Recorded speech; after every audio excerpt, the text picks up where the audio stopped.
Good evening and welcome to this regular meeting of the Council of the Municipality of North Perth. Our meeting date is Monday, March 18th, 2024. I'm Mayor Todd Kasenberg and I'll call this meeting to order. I ask the clerk to note our starting time for the minutes as 7 p.m. A warm welcome is extended to councillors, staff, delegations, and observers who may participate in this meeting, regardless of whether they are physically in attendance in the council chamber or in Listowel, or being connected through web-based technologies. We begin tonight's meeting with the playing of Canada. Those in chambers, as able, are invited to stand.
We acknowledge that we are on the traditional land of the Anishinaabe peoples.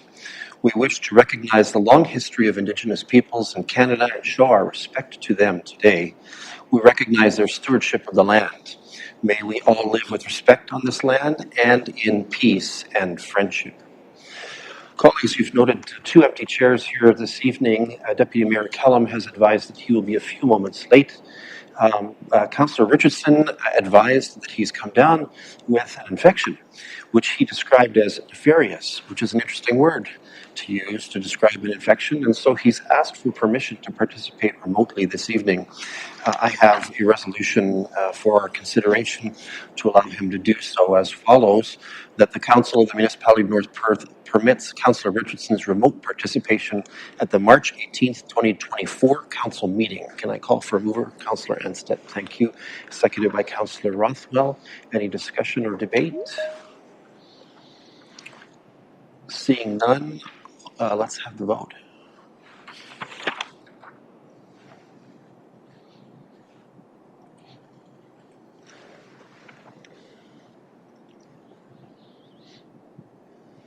I'll be in favor. Councillor Nordum records a manual in favor vote, and that is 8 votes in favor at this point. That motion is carried. Thank you. And we can allow Councillor Richardson into the meeting. Clerk Carter, thank you. All right, let's get back to the usuals then here. Tonight's meeting is being streamed live on the Municipality of North Perth YouTube channel and will be available there after this meeting as an archived video. To those viewing this meeting via the YouTube channel, a warm welcome to you. To those present in the gallery today by attending a public meeting of the Council, you are consenting to your image, voice, and comments being recorded. Anyone who is invited to speak will be recorded, and their voice, image, and comments will form part of the live stream.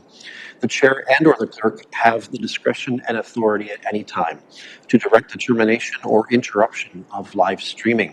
Such direction will only be given in exceptional circumstances when deemed relevant. Circumstances may include instances where the content of debate is considered misleading, defamatory, or potentially inappropriate to be published.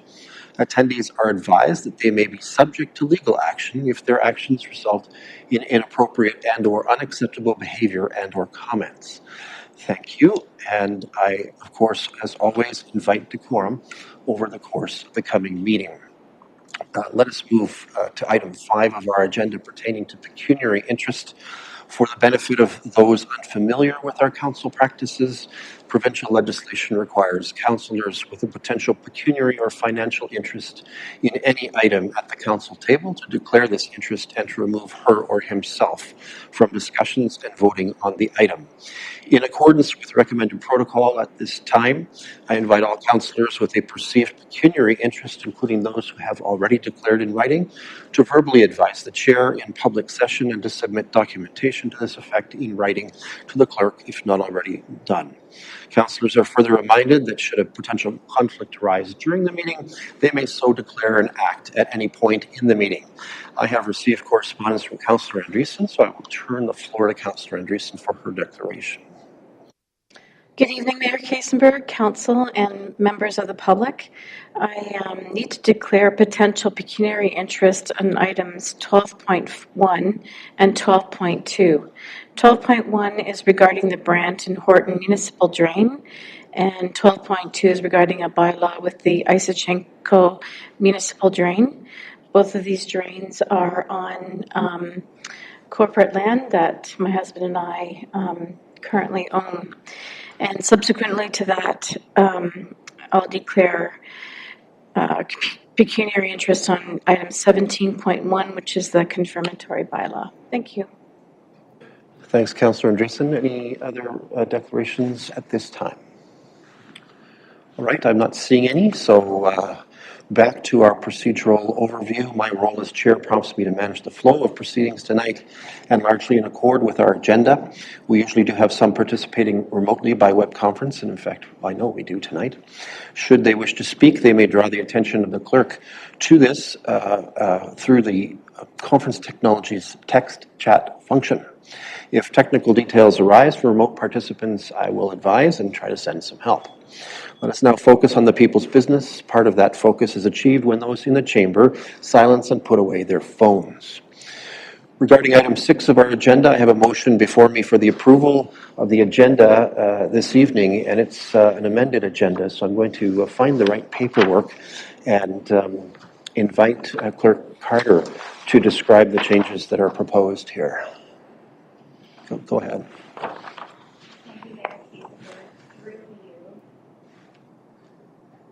Try again. Thank you, Mayor Kasenberg, through you to members of council. A couple of amendments to the agenda tonight. First amendment is to add a delegation from Scott Patterson as item 8.2. Due to that, we will renumber the public meeting for zoning bylaw 1-2024 as 8.3, and then we will be deleting item 12.5 from the agenda. And with that deletion of 12.5, we will make the item 12.6 become 12.5 in the process. All right, so I have a resolution as follows, that the agenda for tonight's meeting be approved as amended to add a delegation from Scott Patterson as item 8.2, to renumber the public meeting related to ZBA 01-2024 as item 8.3, and to delete item 12.5. Can I call for a mover? Councillor Johnston, thank you. Seconded by Councillor Blazek, thank you. Any discussion or debate? Seeing none, let's have that vote.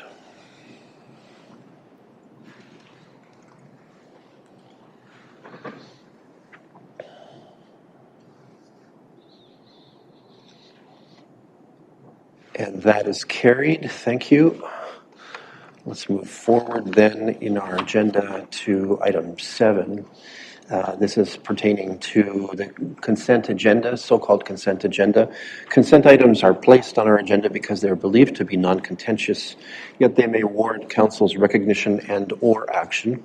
Grouping them expedites our business. However, any councillor wishing to extract an item from the consent agenda for discussion, debate, or individual action may do so. There are 15 items on our consent agenda tonight, including the minutes of our last regular council meeting. Councillors, anything to extract here or any corrections to the minutes that you'd like to seek? Councillor Rothwell. Good evening, Mayor Todd, Council, and members of the public. Just item 7.8 to discuss and perhaps request a report from our planning department. Thank you. Thank you. So item 7.8. Anyone else having items that they'd like to extract or address the minutes? Councillor Blazek. Thank you, through you, Mayor. Item 7.12 in regards to the housing fund. Okay, thank you. It's on my agenda too, indeed. All right, anyone else with an item to extract here? All right, I think we'll use our customary procedure and invite Councillor Rothwell to pick up on item 7.8 and express your desire of council. Thank you, Mayor Todd. And for council consideration, this is correspondence from Doug Pratt regarding the Ontario Land Tribunal appeal. And there's a number of concerns expressed and opinions in that letter, and I would request council's permission to ask the planning department staff for a response at an appropriate time to address concerns regarding cluster housing and so on. Want to ensure that our zoning bylaw is addresses the concerns that Mr. Pratt has raised, and because I believe that if there are needs for amendments, we should get on those. If not, then we need to ensure that there's full understanding by the public regarding the definitions and the provisions in the zoning bylaw. Thank you. Okay, thank you. Colleagues, any questions for Councillor Rothwell about his request? All right, so I'm going to assume then that you're moving that we direct staff to invite the planning staff at the County of Perth to deliver a report on the subject matter of Mr. Pratt's letter and the concerns that Mr. Pratt has expressed in that letter. Is that? Yes, I'm willing to move that. Sounds right. All right, can I call for a second here? Councillor Andreessen, thank you. Any discussion or debate? I'm not seeing any. Let's see if the clerk table's with us. Yep, they're saying yes. Let's have the vote.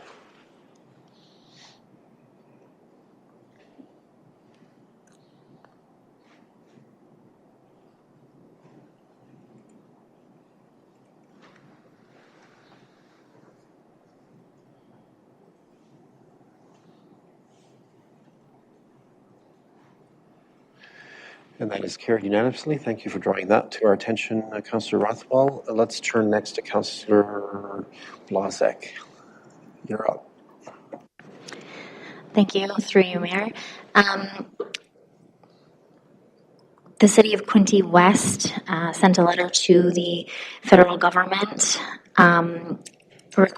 asking them to reevaluate their lack of funding for municipalities with a population of less than 50,000 in rural Ontario, and to make available funding for infrastructure programs to help build infrastructure and to help build much needed new homes.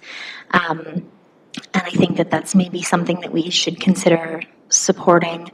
And I think that it's timely considering the news that we will hear tonight regarding our half applications. So I would like to request that we send a letter in support of this. Okay, thanks, Councillor Blazek. I think one of the things that intrigues me about this letter is that it has some local facts in it for Quinte West. And I wonder if we shouldn't send a letter that not only endorses this resolution, but that includes some of our facts and figures to support the story of why North Perth is endorsing this. Should we proceed with a resolution like this? So is that sort of a friendly... okay, thanks. So I'm going to consider moved by Councillor Blazek. Can I call for a seconder? Councillor Johnston, thank you. I think the text of the resolution is to send a letter of support for item 7.12, and to the extent possible, augment with our local facts and figures to support the story locally. Something like that. The clerks just love me at times. All right. Any discussion or debate, comments on this one? Doesn't seem like it. Heidi, are we okay? Sarah, are we okay? Who's your second? Dave Johnston, yeah. We're okay. All right, let's have the vote.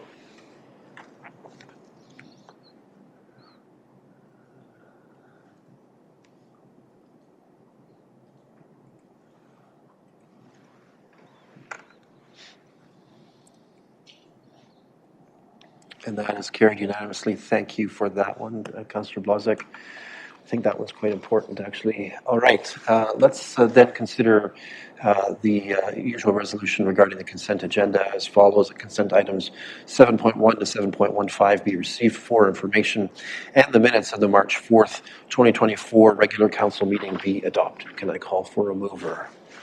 Councillor Norman, thank you. And Councillor Anstett will be our seconder. Any discussion or debate on this one? Seeing none, let's have that vote.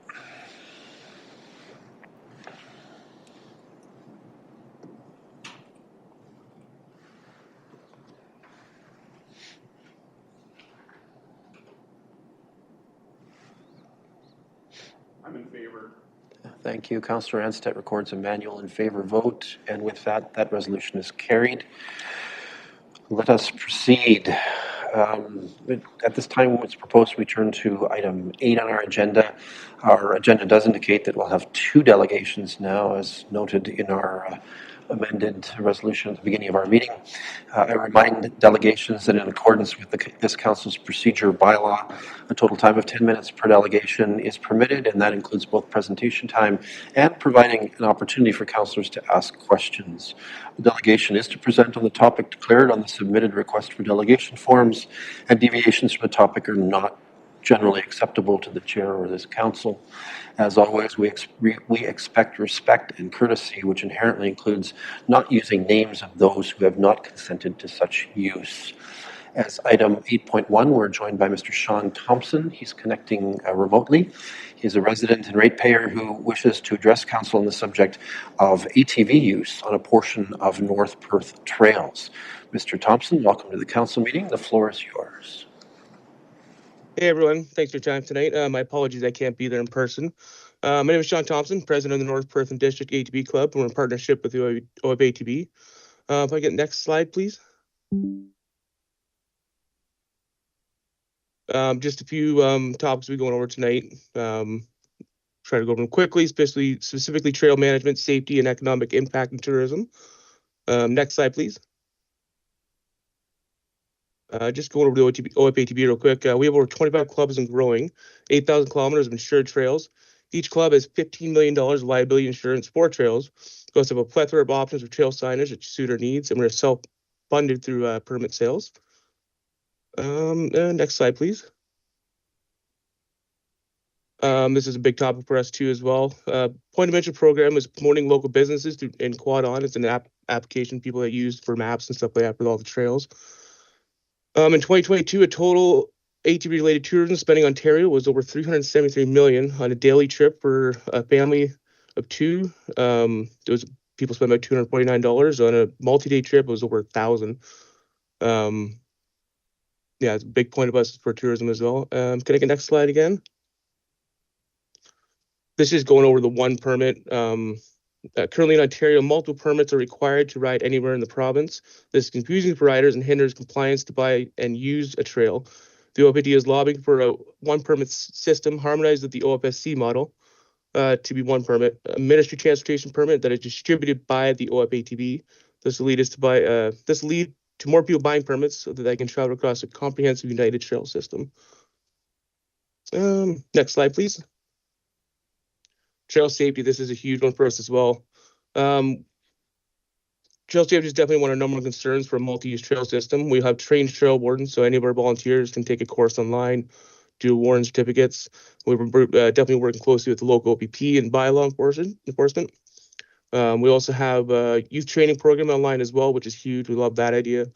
And Ride Smart Pit Stop in the spring, this coming spring. Next slide, please. And this is a quick overview. Dave Ernest is actually our District 9 director. Again, we have the $50 million liability. It's also local volunteers working on local trails. Back to the, again, maintenance and all the local businesses and stuff like that will all be done by us. And next slide, please. So this is kind of why we're here tonight. Map of the proposed trail. We like to ask for access of a section of municipal trail and land. The starting section would come off Barnett Street, which you can see in the satellite view there, just off the back of the Walmart entrance. OFSC Club currently has a mark for their trail system. We roughly follow the same path towards the main trail, building a base, cutting out, putting stone dust down, make a nice little pathway.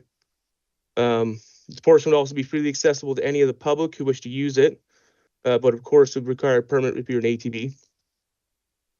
The trail access would continue on towards Atwoods, and we actually have a section there owned by Hoover's Maple Syrup, and they're allowing us to use their property as well for put a little loop through for a little trail in their bush.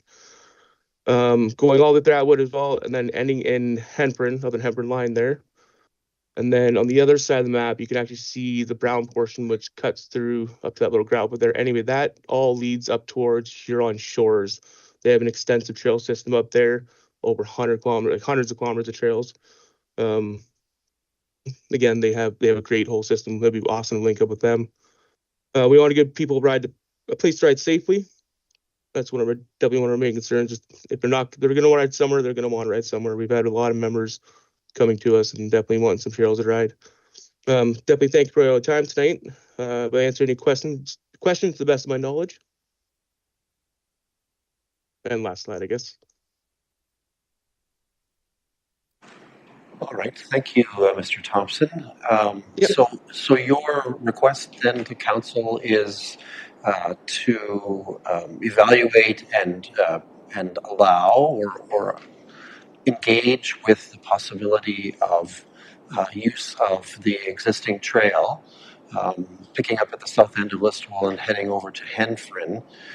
Yes. And do you have time restrictions or other considerations that we should know about at this point?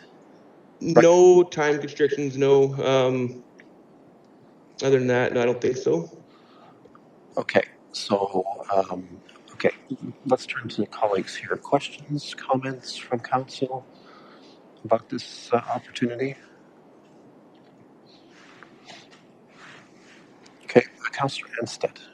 Thanks, Mr. Thompson, for your presentation. Very thorough. And actually, I was going to pick up on what you said, Mayor Kasenberg, just about timing.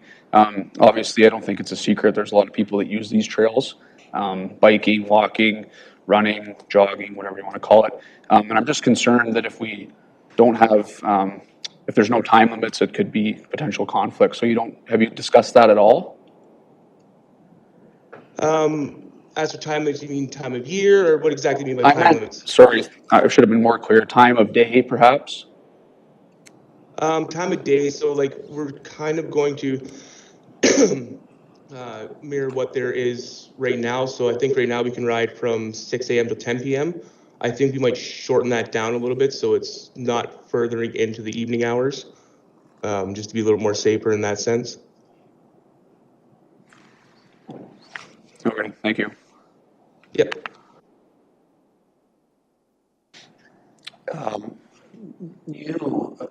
If I'm following this correctly, some of the material that you shared suggests sort of a marshal system on the trails. Did you want to talk about what the offer is in terms of you helping or your club helping with the management of these trails? So OFATV offers a warden training program. I can have more paperwork on that. I don't have it in front of me right now. But basically is, I believe we can just stop. We can check people who had trail permits, who's not riding safely, all that stuff. We can enforce those rules as well. And then, of course, I mean, we can only do so much without having to contact bylaw or OPP as well. So, but they'll be on hand to help us out. So do you anticipate offering volunteers to be these wardens or marshals on the trail? Yes, like myself, I'm taking the warden program too. One of my other directors is going to take the warden program, and then whoever wants to volunteer for it as well. So it could be, there can be between 2 to 10 wardens out there at a time. Okay, so you believe that your club has the capability, the availability to provide wardens to the trail on a continuing basis over the time of use? Is that what you're saying? Absolutely, yes. Okay, and I think we've had questions about the potential for conflicts. I assume that in some ways there would be effort in favor of the pedestrians and the cyclists, so that their use is not inhibited in any way? Absolutely, yes. Alongside with trail maintenance and keeping up with the maintenance stuff like that, we'll be maintaining it. Leave the municipality of doing that. Also plenty, I mean, signage only does so much, but there definitely be, like yield the pedestrian signs. Again, the Huron Shores Club, they're a multi-use trail as well. I think on daily when we go out there and use their trails, per the old Bruce Rail Trail, we see more cyclists, hikers, people walking their dogs more than actual ATVs out there half the time, and everybody perfectly kind of meshes together, and we never see a problem out there. To kind of mirror their operation. Okay, thank you. Anyone else? Councillor Rothwell, let's have you next, and then Councillor Johnston. Thanks very much, Mayor Todd. Thank you, Mr. Thompson, for your presentation. Just following up on Councillor Anset's question, just so I'm clear, so is this a year-round proposed use, or is this would not be in use while the snowmobile trail is in operation? Can you just elaborate on that, please? It would not be in use while the snowmobiles are out. We're planning on doing it. A lot of clubs do it from May 1st up until kind of end of September, end of October, early November. That's when they usually close down their trails and be kind of doing that time frame. Okay, that clears that point up. Have you had discussion, Mr. Thompson, with North Perth staff at all in terms of the request? Have you had any conversation with our staff just in terms of how things would work? I mean, historically, as you know, ATVs have not been permitted on the trail. Yeah, I haven't had any talks with any staff, no. And I have understood that ATVs have not been allowed on the trails for quite some time. Yeah. And just my last point, so with the mayor's permission, can you give us some idea in terms of numbers of ATVs that would be expected, or is that too difficult to have, like in terms of the local membership that you have, and then potential people for points of interest and so on that would be coming to North Perth to use these trails if that permission is given? It'd be kind of pinpoint people coming. I know we have probably around 20 to 30 members of our own, so it'd be a lot, and there are a lot of them are locals as well. But as for people coming here, could be up in the air once you get the word out there. I know people would want to, especially if you get hooked up with Huron Shores, it'd be a lot more back and forth. Even then, probably only see 50 to 60 here and there. As it picks up, it could be into the hundreds, but we're not 100% sure on the numbers right now. Thank you very much. Yep. Okay, next is Councillor Johnston. Thank you, Mr. Mayor, and thank you for the presentation, Sean. Is there or will there be a speed limit for the ATVs on the trail? Yes, absolutely. We'll have, like I said, we have plenty of signage. We have just signage program through ATV. A lot of trails will range in air from 20 kilometers an hour up to 50 kilometers an hour. Now we can switch that up depending on zones that they're going through. Like say on the more open part of the trail, that could be 50 kilometers an hour. When we're getting into towards Atwood kind of area, we can lower that down to 20. We can have stop signs kind of at each intersection and stuff like that as well. So yeah, there definitely is speed limit signs. However, again, all the bad apples out there that could be speeding a little bit, but again, we're close to the OPP and keep an eye on that. Okay. All right, Councillor Nordholm is next, then Councillor Duncan. Thanks, Sean, for your delegation. Just curious how the permitting works out. How will people be able to purchase a permit? And is there a North Perth permit, or is this combined with the OFATV club? Is combined with the OFATV, so they can purchase a pass through our website, and then all the funds will go towards us. I think we get about 75% of so somebody buys a $150 annual pass, we get 75% of those funds. But yeah, it's all comes out of the kind of combined with the OFATV. Thank you.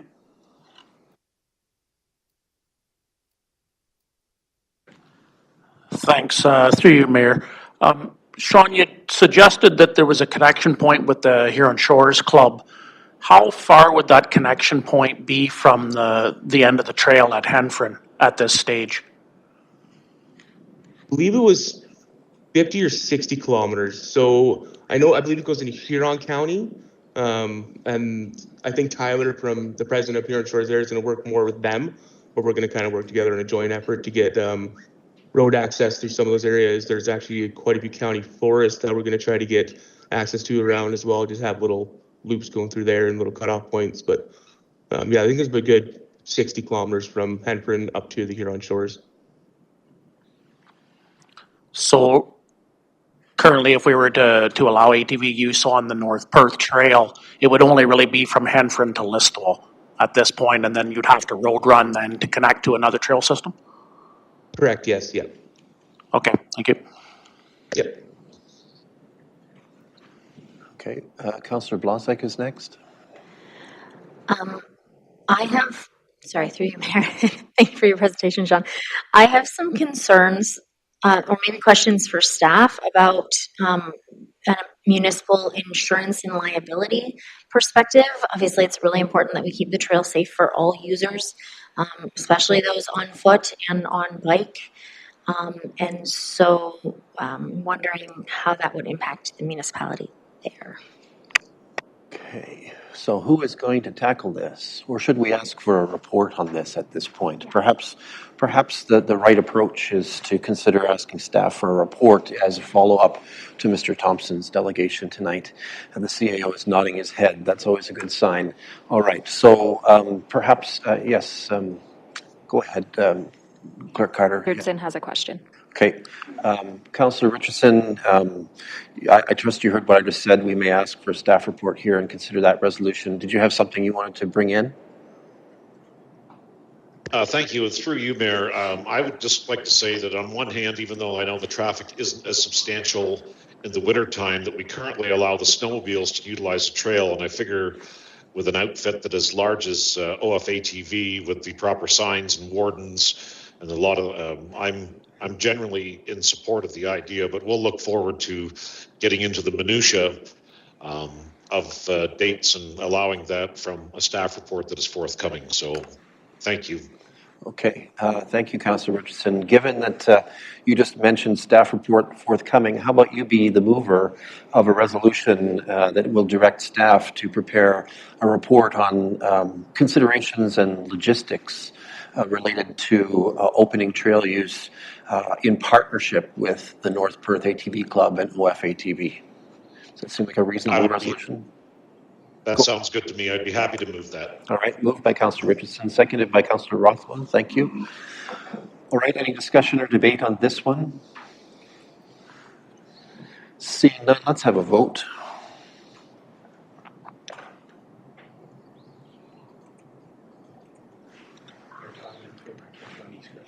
Okay, Deputy Mayor Callum records an in favor vote. Councillor Andreessen, you're out at this moment. She's in favor as well. Manual votes. And with that, that motion is carried. Thank you. Mr. Thompson, thank you. Staff will be in touch with you. There's work to do, it would appear. So Yep. be prepared. Thank you so much. Perfect. Excellent. Thank you all so much. Good night. All right, let's turn to item 8.2 on our agenda. We have Mr. Scott Patterson from Patterson Planning Consultants here to speak about a severance that will be before council a little bit later as item 9.1.1. Let's have Mr. Patterson have his opportunity here. Let me get the cameras right for you. Make sure the microphone is on. You're good to go. Good evening, Council. Scott Patterson. I'm speaking before Mr. Garland, so I really don't have a lot to offer other than to say that we're here in full support of the staff report and recommendation. The staff report was provided to the landowners, and I reviewed the conditions with them. And again, we're here in full support. But if there are any questions that arise from Mr. Garland's presentation, please don't hesitate to have me back up. Okay, thanks, Mr. Patterson. Appreciate that.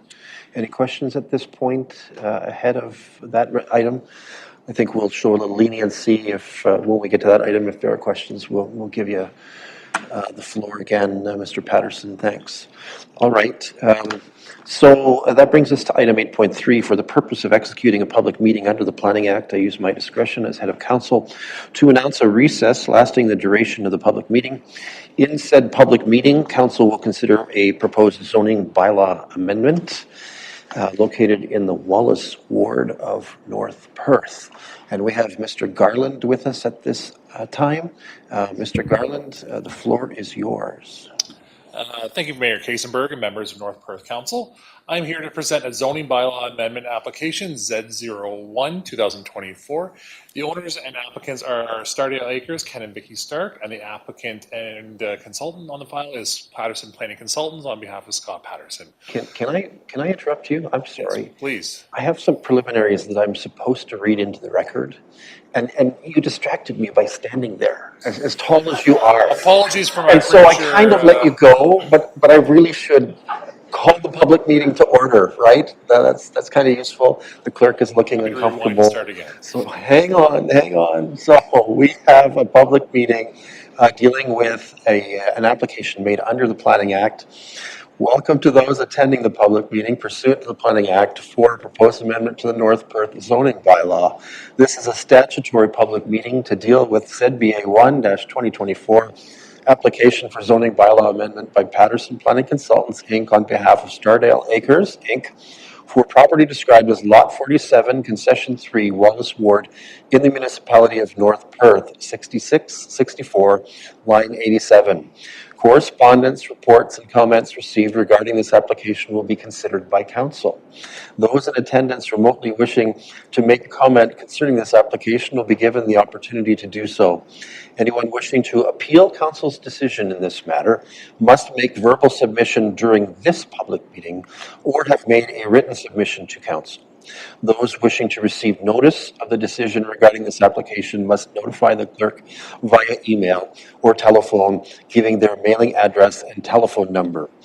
Now, Mr. Garland, it's your turn. I've joked with you in the past about you singing. It's your turn to joke back and tell me that I need to dance or something equally colorful in repentance for not getting this straight. Mr. Garland, go ahead. Thank you very much, Mayor Kasenberg and member of the council. I have no other comments other than to go over this with you. I won't repeat myself, but it is application Z01 2024. The location is Concession 3, Lot 47 in Wallace Ward, municipality of North Perth. The municipal address is 6664, line 87. Council will remember this application from a severance, so this is one of the conditions of the severance to have the application and subject property rezoned. Just for your consideration and outline of what the required amendments are. So the area outlined in red is the subject farmland that's proposed to be rezoned to an A-62 that does prohibit any kind of house or residential structure to be located on the property. The other subject lands are rezoned to A-1. That's the area outlined in yellow. That recognizes the house and the shed. Just for your consideration, that barn has been removed from the subject property, so that's no longer present there. Also to note for council is the A-2 provisions on there. That's an aggregate area or an area that may be designated aggregate. We did talk about that, and I will go over that a little bit later. That is proposed to be remain and left as A-2. Should the farmer or owner ever want to extract that, probably for their own purposes more than anything else. It's really not intended for commercial. They did do a study look at that, but it's mainly for if they want to put a driveway in or something like that to access for their own property.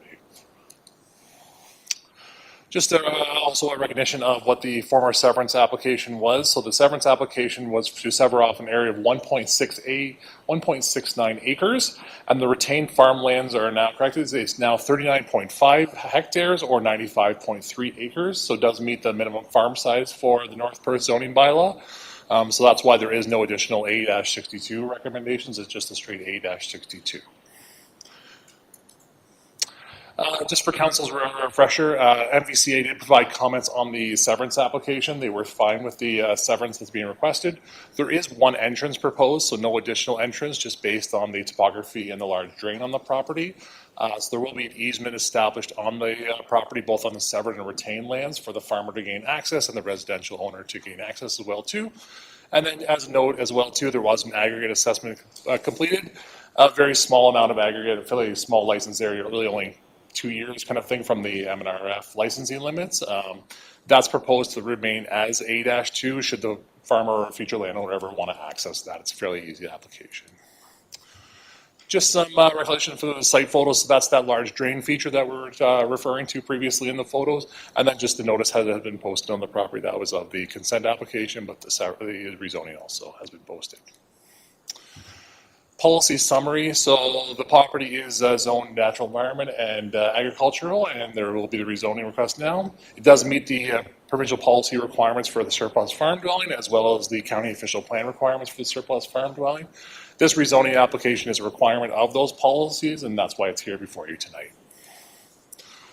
And so therefore, it is my recommendation that North Perth, the municipality of North Perth approves zoning bylaw amendment Z01 2024, affecting lands described as Lot 47, Concession 3, Wallace Ward, North Perth, municipally known as 6664, Perth Line 87, to rezone the lands from Agricultural A to Agricultural Special A-1 for the severed lands and Agricultural Special A-62 for the retained. I'm happy to address or answer any questions at this time.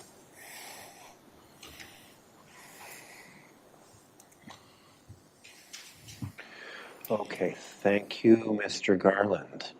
Let me just turn to both you and to the clerk pertaining to how notice of public meeting has been given. The notice for the public meeting was mailed out previously to the neighboring landowners and also was posted on the subject property. I don't Thank you. Anything additional from the clerk? Notices were mailed February 27th, 2024. They were posted on the same day on our website and on the subject property. Great, thank you. Have we received any correspondence, comments, and reports that have not yet been divulged in this public meeting? Planner Garland? No comments have come in opposition. One neighbor did call just asking for clarification again around why they were receiving another notice because of the severance notice that went out and also the zoning notice, but once it was discussed, they had no concerns. Okay, thank you. Clerk Carter, anything? I have not received any correspondence. All right, thank you. So this is the opportunity in the public meeting for those who are attending for this purpose to make comments. Those who are here who are in favor, other than the applicant, may at this point make comments. Are there any that we are aware of or any wishing to raise their hand and identify? I'm not seeing any evidence of that. Next, then, is the opportunity for those who may be opposed to council taking this action. Are there any in attendance who wish to speak to the opposition of this? And we have no indication from the clerk. Does the applicant or the applicant's agent wish to speak to this at this time? I'm seeing shaking of heads no, so I take note of that. Council, this is your opportunity to either ask questions or to speak on this matter in this public meeting. Anyone have questions or wishing to make comment? I am not seeing any indication of that. So, notice of the decision of council will be given in accordance with the provisions of the Planning Act. Council's decision is subject to appeal to the Ontario Land Tribunal in accordance with the provisions of the Planning Act. And with that, our public meeting comes to an end. Thank you, Mr. Garland. So, let us bring this recess period into its fulfillment and bring us back into regular council meeting. I believe we are at the point then that we can move forward on the agenda. I think the matter is covered further in the bylaw section tonight, or do we have actions here? I don't think so, right? Clerk Carter, we're good? You should have a resolution. I should have a resolution. And I do have a resolution.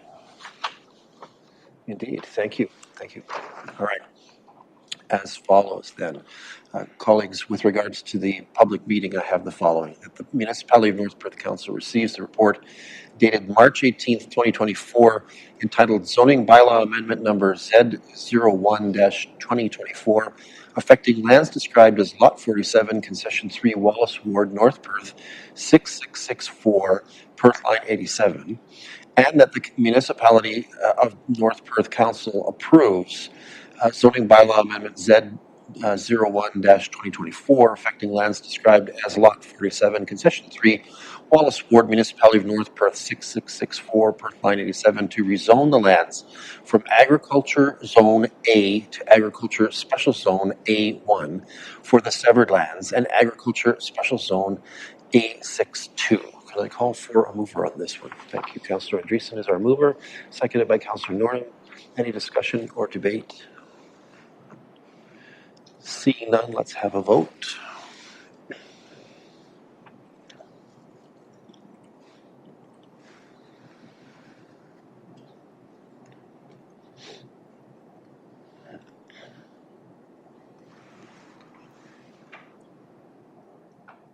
I'm in favor.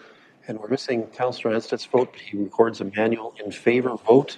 And with that, that item is carried. Thank you. Let's move forward then. Past these items, on to item 9, reports from departments and key staff. We have 3 items tonight from the Development and Protective Services Department. As item 9.1.1, Council is invited to forward a recommendation to approve with a collection of conditions to the County of Perth Land Division Committee or its designate related to an application requesting consent to sever lands in the Listo Award of the Municipality of North Perth, owned by Laurie and Mish Landry and represented by Patterson Planning Consultants. County of Perth planner Nathan Garland, who works on North Perth files, continues to work on North Perth files, and is quick to step up to the podium, is with us to provide an overview and recommendations. Again, Mr. Garland, welcome. The floor is yours. Thank you again, Mayor Kaysenberg and members of North Perth Council. I'm here to present a severance file, Consent Z06-2024. The owners are Laurie and Mitch Landry, and the applicant and agent is Patterson Planning Consultants on behalf of Scott Patterson. The subject property is the south part, Lot 5, Plan 467, and at the 8672 Road 164, Highway 23 in Gallenstown. Just an outline of the subject request and the severance being proposed. The severed lands are approximately 0.43 hectares or about 1.06 acres. The retained lands are slightly larger, containing the house, pool, shed, and septic system. It is 1.09 hectares or 2.7 acres. Frontage on the subject severed lands are 32 meters, and the retained land is 145 meters, fronting on Highway 23. Comments were provided by MTO. It is an MTO-controlled road through there, so they have provided comments and conditions as part of the severance application. You will note that the severance width is about 32 meters. That's a requirement of MTO to look at about 30-meter separation, so that's one of the reasons why the severance is a little bit wider and bigger through that area. There have been no public comments or concerns expressed, either through inquiries or any kind of outreach, so it was really quiet on that one. Just a couple of site photos. So looking to the one to the left is the retained land, showing the existing driveway that kind of snakes towards the back and the house towards the rear. And then the proposed severed lot, which is got a couple trees in the front there, but then it's really just grass at the back. So fairly open lot. Review the planning comments. So there is water available in the village, so that's to be determined at the time of servicing and the house installation occurring. Private septic will be required, so they did submit a hydrological report as part of that, so that looks at the existing ground conditions to make sure that there is no impact either on wells within the area or that the septic may be elevated. So the hydrological came back by a professional geohydrologist. Did confirm that that site was suitable for septic at that location. Access onto the open road frontage, that's one of the always things we look at when considering it. Fairly gentle intensification for Gallenstown. The lot's fairly large, over an acre in size. It is a nice infill lot between the existing property. And then also as part of the application, there was an archaeological report that was submitted that was required due to the historic settlement area, a tributary of the Maitland River, and then just a historic transportation route through there as well too. All came back clear for the file, so they did confirm that there was no archaeological or historical significance as part of that. So it is my recommendation that the Municipality of North Perth support application B06-24 submitted by Patterson Planning Consultants Inc. on behalf of Laurie and Mitch Landry, and that the Municipality of North Perth Council advise the Land Division Committee or its delegate authority that the Municipality of North Perth supports application file B06-24 submitted by Laurie and Mitch Landry for the lands described as South Part or S Part Lot 5, Plan 467, Gallenstown, in the Municipality of North Perth, municipally known as 8672 Road 164, Highway 23, subject to the conditions listed in the staff report dated March 18, 2024, and I'm happy to address or answer any questions at this time. Okay, thank you, Mr. Garland. Questions or first comments from council? I'm not seeing any at this time, so I have a resolution then for our consideration. That the Council of the Municipality of North Perth supports application B06-24 submitted by Patterson Planning Consultants Inc. on behalf of Laurie and Mitch Landry, and that the Council of the Municipality of North Perth advises the Land Division Committee or its delegated authority that the Municipality of North Perth supports application file B06-24 submitted by Laurie and Mitch Landry for lands described as S Part Lot 5, Plan 467, Gowanstown, in the municipality of North Perth, municipally known as 8672 Road 164, Highway 23, subject to the conditions listed in the staff report dated March 18th, 2024. Can I call for a mover? Councillor Andreessen is moving. Deputy Mayor Callum is our seconder. Any discussion or debate? Seeing none, let's have that vote.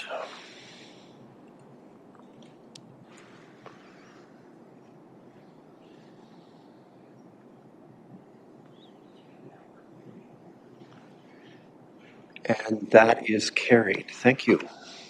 Thank you, Mr. Garland.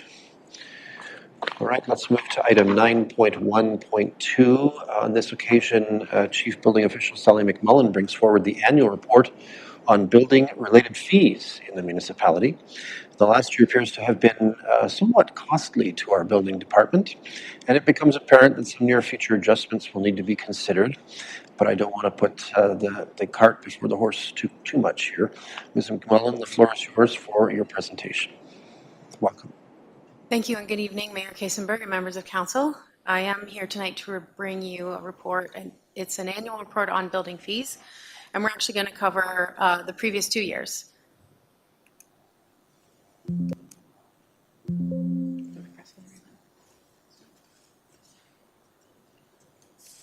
There we are. Okay, so the premise of tonight's meeting and the report before you is that in the Building Code Act in Section 7, we have a requirement that we, that the authority, which is council itself, set the payment of fees schedule and the cost of those fees, and that those fees must not exceed those anticipated costs annually, and that an annual report of those fees and costs is presented, and that the report be made available to the public. So tonight's exercise will ensure that we meet all of these requirements under the Building Code Act.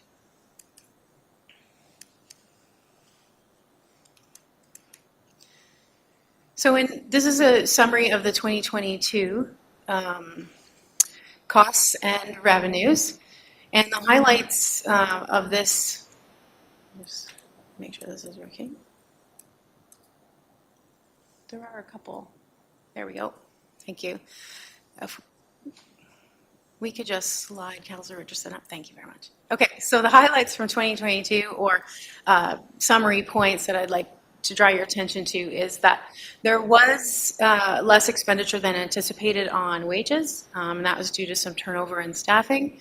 But otherwise, this year went generally as budgeted in terms of revenue and in terms of costs. And then moving forward in 2023, we have a slightly different picture, and if I could just get Councilor Richardson moved a little more.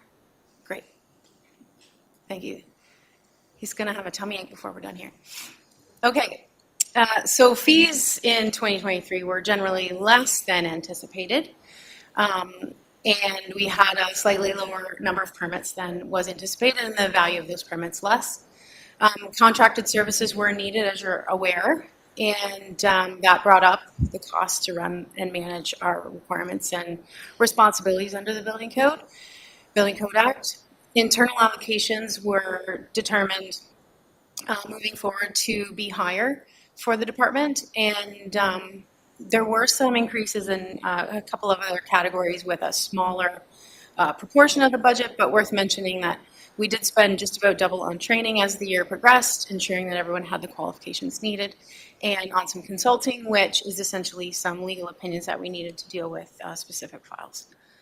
So those are the summary points that led to a slightly different set of figures for 2023. And you'll notice quite an amount of the reserve fund was accessed in order to cover the year. So looking forward into 2024, we have reviewed a budget together, and that's unfolding as planned. We have a significant reduction in contracted services planned for this year, which should bring us in closer in line with our costs and revenues being more closely matched. And also, we have a fees review unfolding for you, and we'll be having a public meeting coming up fairly shortly in the springtime. And that's very important because the revenue generated from fees is meant to be on a cost recovery basis, and those fees haven't been changed since 2008. So we are lagging in terms of what we are recovering over the costs that we have in the department. And the budget, as we've reviewed together already, shows some known conditions this year that we didn't have unfolding last year. So we have a fairly set staff. We know how much support we're going to need externally for the most part, and we have a fairly specific plan on where we're going to be spending money to cover the activities of the building department in our journey towards revamping and rebuilding our program. And that's the summary for you. The figures are in your report as well, and we're there for the public to review. Myself and our Treasurer Romney, are here tonight to answer any questions that you may have on these unaudited figures.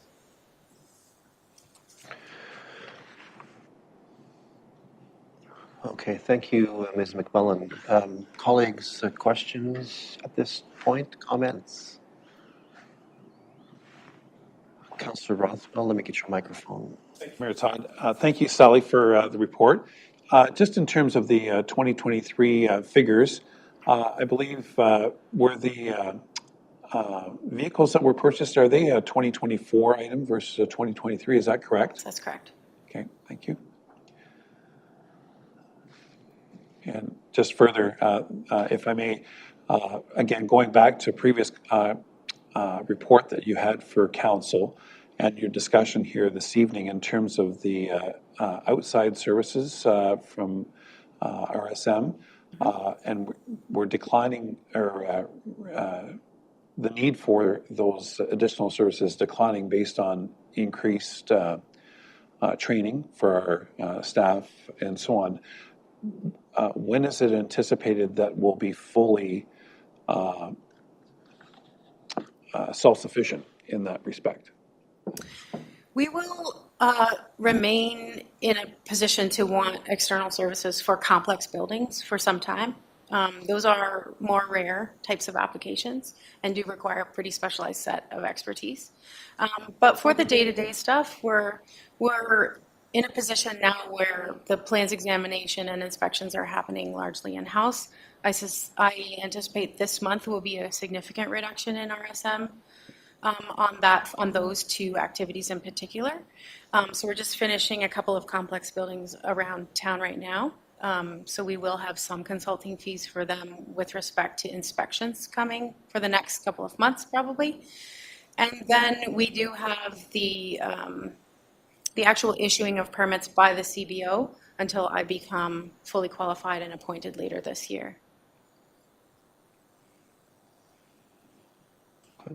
I think I've gone through my amount of questions permitted, but if there's one more question I could ask in a suitable time. Thank you very much. So just the question I have in terms of our building permits for those more complex buildings that we're talking about, within the building permit fee structure, is there not something built in to offset those additional fees, or is this something that we're going to be looking at in terms of the updated system here? Yeah, that's a question that we can more easily address when we look at the updated fees. Okay. Our current fee structure doesn't provide for that. That is something that we are drawing from the reserve for. Okay, I think that would be perfect. Thank you. Okay, any other questions or comments? Okay, there has not been a resolution proposed, so thank you, Ms. McMullen, for the update, and we look forward to the next steps in the near future as you've identified. Thank you. All right, let's turn next to item 9.1.3. In this, council is asked to consider the appointment of the mayor, yours truly, to serve as the North Perth Council representation on the Perth County OPP Police Services Board. Some brief comments on the scope of change in the police services boards may be in order because it's a big change and things are happening a lot. Things are happening in the near future here. So you see that Chief Jenny Pape, our Manager of Development and Protective Services, is here to explain and to give us a little runway on this. Welcome, Ms. Pape. Thanks, Mayor Todd. Good evening, Council. The Community Safety Policing Act comes into effect on April the 1st of this year, and it will replace the Police Services Act. As a result, the new Perth County OPP Detachment Board will be established with representatives from North Perth, West Perth, and Perth East. The new act revokes the current police services agreement. The agreement provided our contract enhancements, including a community sergeant and a detachment administrative clerk. Under the CPSA, enhancement to OPP policing services remain available to the municipality under agreements. A draft agreement is attached for your reference, and a final agreement will include our 2 additional service positions. Staff are recommending a 4-year term, which provides every term of council the ability to review service levels. The new board will operate jointly with North Perth, West Perth, and Perth East, with each municipality required to appoint a representative from council and the community. Currently, the 3 municipalities are advertising for citizen members. Council-appointed representatives will meet the first week in April to review citizen applications and bring forward appointment recommendations to their respective councils. West Perth has agreed to assume the administrative duties of the new board, and the new meeting location will be in the training room of the Moncton Fire Station. The OPP billing model cost allocation method remains the same.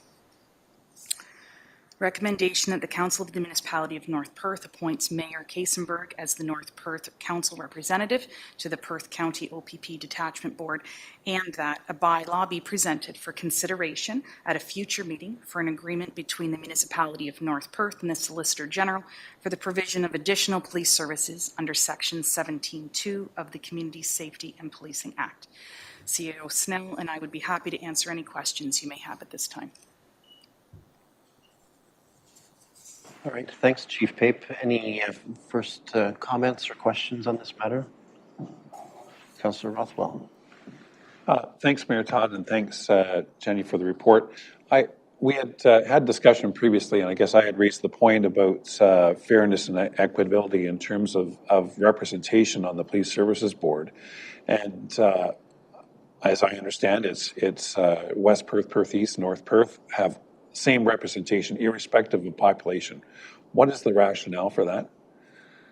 CAO Snell, can you? Yeah, I think that's for CAO Snell. Certainly there were negotiations about this matter. So certainly, as the board municipalities, we had to submit our applications or our desire to build the board to the province, and that's what the 3 municipalities decided at the time. The consideration of service level that the OPP provides is now a council decision, so the board will not be setting the service level standard. It will be council, and the new agreement will be signed with the council with no recommendations coming from the board. So the board will need to look at what its responsibilities are, but really the new police services board is not setting the service level. That will be up to each individual municipality to do so. So just further on that point, I appreciate the comments, and perhaps then hopefully the issue of concern is going to be addressed, that ongoing, for example, additional services levels that are in addition to, so the community safety officer, for example, in our high school. Obviously, Perth East does not have a high school within its jurisdiction, so they wouldn't have that same concern. But if the Police Services Board itself is not dealing with service levels, perhaps my issue of concern is addressed. Other than this is that I still believe that representation by population is a bedrock of any board. And I would just hope that in further iterations that the province, in fact, the Police Services Board would be looking at that more substantially. Thank you. Okay, thank you, Councillor Rothwell. Any other questions or comments on this before we consider the resolution? Deputy Mayor Kellum, go ahead. Yes, through you, Mayor Kasenberg. So tomorrow we have a Police Services Board, and that'll be the last meeting, I believe, for Chair Ken Lawrence and Secretary Judy Gibbons. Yeah. Do we know roughly how many years they've been involved? CEO Snell, this one is for you.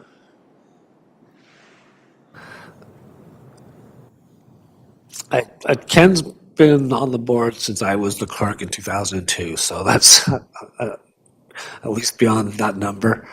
I think he's probably been the chair of on the Police Service Board since amalgamation and maybe even a bit before. And certainly Judy has served two roles on the Police Service Board. She was both a staff person who supported the Police Services Board, and since I think 2012 she's been on the Police Services Board. But I could get those numbers to council. Thank you. Okay, anyone else with questions or comments on this?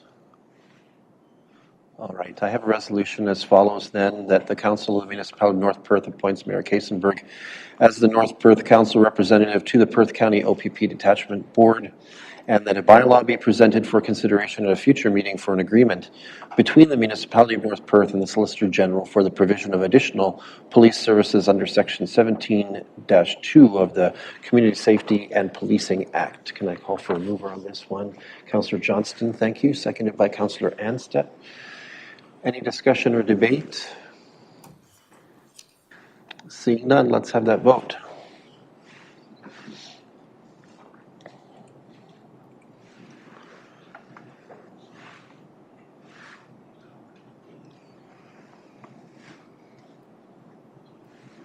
And that is carried. Thank you. Let's move forward then to item 9.2. This reports from the Corporate Services Department. As item 9.2.1 on our agenda, we have a report from Eric Bauer, our Technology Services Team Lead, pertaining to the results of a procurement process that was executed in accord with our policy and procedures for the replacement of the microphone system in council chambers. The present system is 5 years old and is beginning to show wear, and certainly availability of parts for the same has become compromised, as I understand it. Mr. Bauer, tell us about the process and the recommendation. Thank you, Mayor Kasenberg, and good evening, Council. So as you mentioned, the microphones, we had one die at near the end of last year, and while trying to source new batteries, we ran against a wall. We looked into replacing it. We did an RFP. There was a very good turnout for it. Some things that are not mentioned, the new system is a wired system, so you'll have microphones much like this one, and they will be wired from desk to desk. Hopefully that will clear up some of the issues we've had in the past with hearing across YouTube, things like that. We had quite a good turnout, but we did select the same company that is doing the Set 7 equipment up in Atwood. Other than that, we don't have a timeline or anything for having it installed if it's approved. And I would be happy to answer any questions you might have.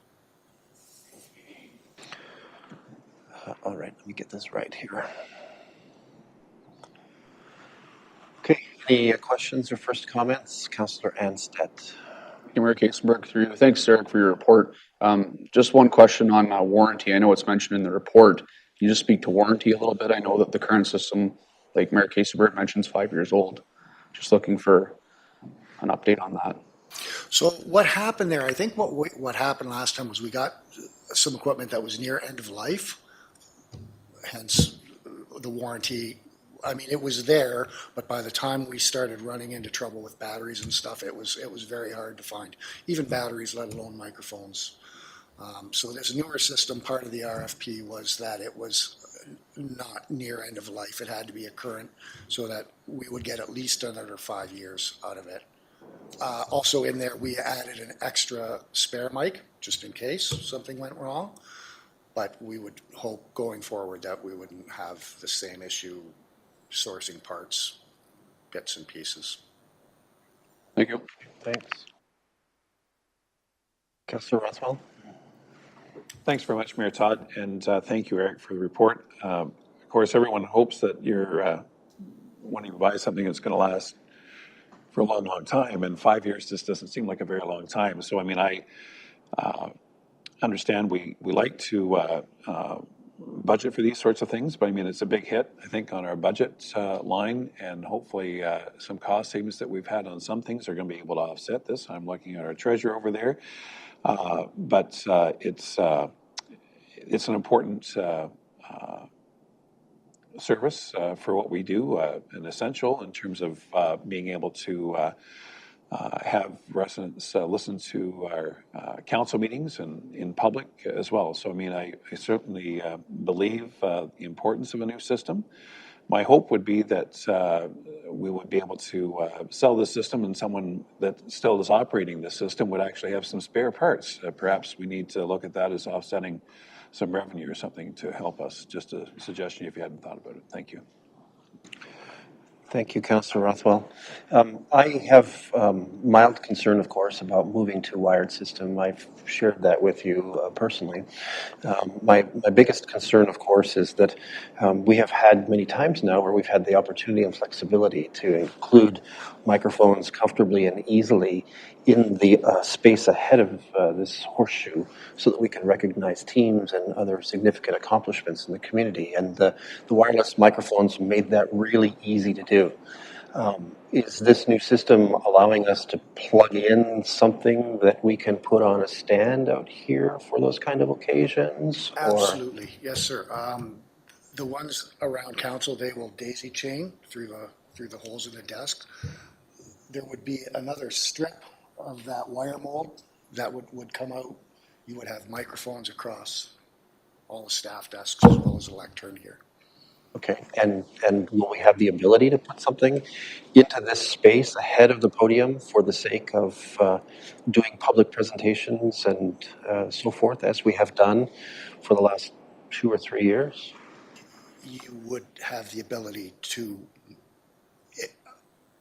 yes, there would be wires across the floor, though, with the wire mold that would be batted down. That's all including the encasing the cable so they're not crunched up and stepped on moving around. But you could move them anywhere across. Okay, I still think that it almost sounds like we're moving backwards to a wired system, but it's a personal opinion. Anyone else with comments or questions? Mark? Thanks to you, Mayor Kreisberg. Thanks for the report. Do we still have any extra spares of these microphones, or is this what we're using? Is it? We are, this is it now. Okay. Is there any monetary value of the old system, or is it like any computer, not much value anymore? I imagine that will go on gov deals when we have it pulled out, all whatever's left, the microphone and the controller in the cabinet over there. Okay, thank you. Okay, Councillor Andreessen is next. Yes, thank you, through you, Mayor Kaysenberg. One of my questions is, could this system be used in the library, in the Steve Kerr room, just in the arena room, that might be able to provide other groups that rent it or need this kind of service? Could it be used in other municipal areas? No. No? No, it would be adhered only. There would be a big controller into that cabinet there, so not movable. This one's not movable at all. The old system couldn't be used elsewhere. Well, I suppose it could. We could certainly look at that. It might be some consideration, even in terms of the library or even the room at, like the rental room at the Steve Kerr. I don't know. It might be helpful to have this elsewhere if it's not helpful here. I would have to check with those guys, but from my understanding, they have a system at using Steve Kerr as an example, they have a wired mic that plugs into the wall for their podium there in that committee room. Okay. Okay, other questions or comments at this point? All right, I have a resolution as follows, that the Council of the Municipality of North Perth awards request for proposal NP-004-24P to Matrix Video Communications Corp in the amount of $18,496 excluding tax, and that the Council of the Municipality of North Perth authorizes that the project costs be sourced from the General Administrative Reserves. Can I call for a mover? Councillor Duncan, thank you. Seconded by Councillor Andreessen. Discussion or debate?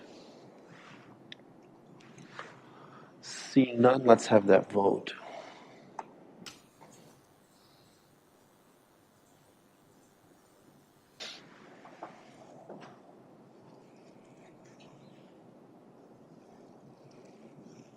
And that is carried. Thank you. Thank you. All right. Next up, thank you, Mr. Bauer. Next up is item 9.2.2 on our agenda. We have what is, as I understand it, a housekeeping item that comes every year following our budget approval, namely a bylaw that permits temporary borrowing. It is not often that we use this facility, but it is common that we consider a bylaw to be enacted to support should there be a need. At this point, I'll turn over for brief explanations to North Perth Treasurer Ashton Romani. Mr. Romani, the floor is yours. Thank you, Mayor Kaysenberg and members of council. So, as mentioned, this is a routine report that seeks to renew the municipality's temporary borrowing bylaw in accordance with Section 407 of the Municipal Act. Currently, the municipality has access to temporary borrowing up to $5 million, of which, to my understanding, has not been accessed for over 2 decades. However, to maintain access to this credit facility, annual approval is required to keep this in place. So staff at this time do not anticipate that these funds would be accessed, but it is good practice to keep in place. So if there are any questions, I'll be more than happy to answer them. All right. Thank you, Mr. Romani. Colleagues, questions, first comments on this one? All right, I have a resolution for this one as follows, that the Council of the Municipality of North Perth considers bylaw number 17-2024 being a bylaw to authorize the borrowing of money to meet 2024 operating expenditures prior to taxes and other revenues are collected be introduced, read, and passed, and that the said bylaw be signed by the mayor and the acting clerk and sealed with the seal of the corporation. Can I call for a mover? Councillor Johnston, thank you. Seconded by Councillor Duncan. Any discussion or debate? Seeing none, let's have that vote.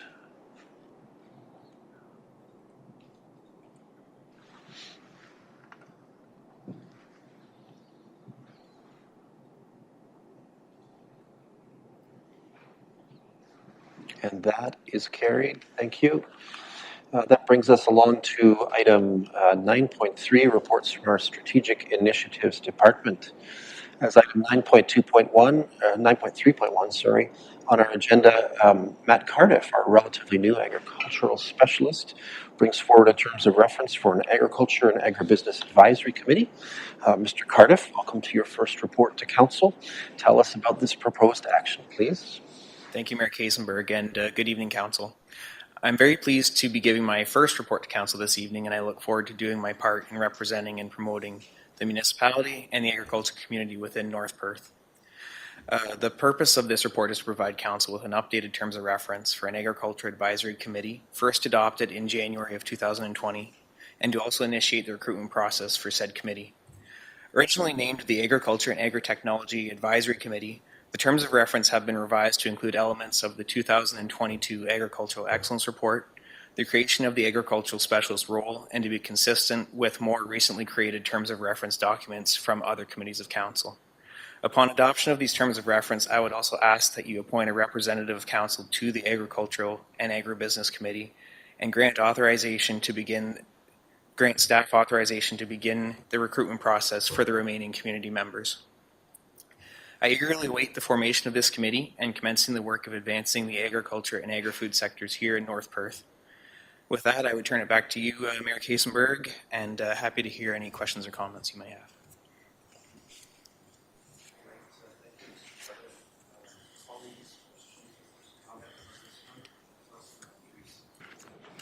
Thank you very much, through you, Mayor Kiesenberg.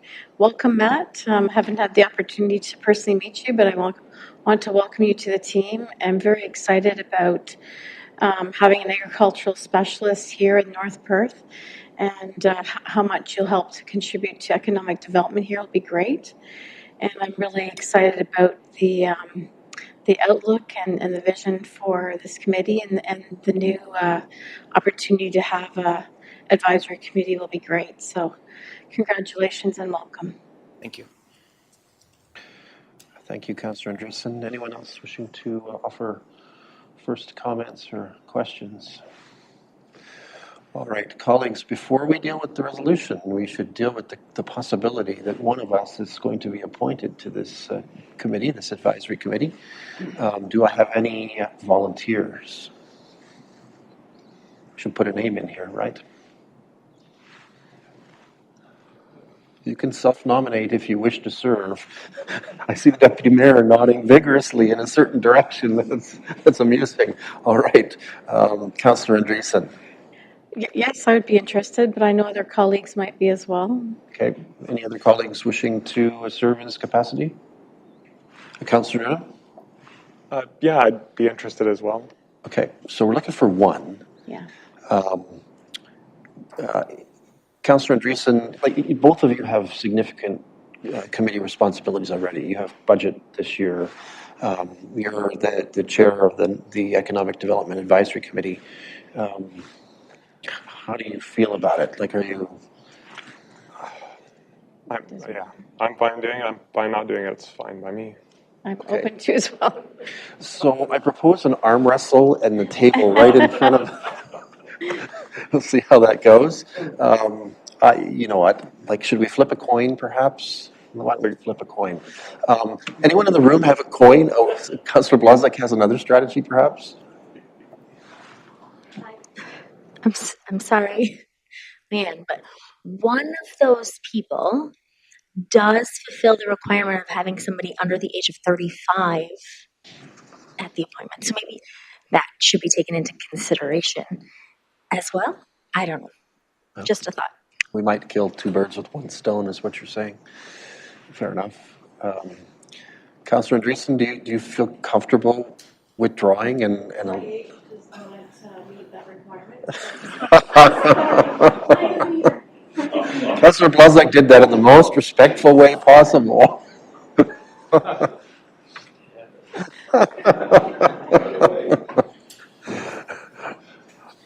Are you okay if we elect the Councillor Nordum on this one? All right. Okay, so we have a resolution now that I can fill in the blank as follows. The Council of the Municipality of North Perth reviews and adopts the updated Agricultural and Agribusiness Advisory Committee terms of reference as attached, and that the Council of the Municipality of North Perth appoints Mark Nordum to participate as the Council representative on the Agricultural and Agribusiness Advisory Committee, and that staff are directed to initiate the public recruitment process for the Agriculture and Agribusiness Advisory Committee. Can I call for a mover? Councillor Anstett, seconded by Councillor Blazek. Thank you.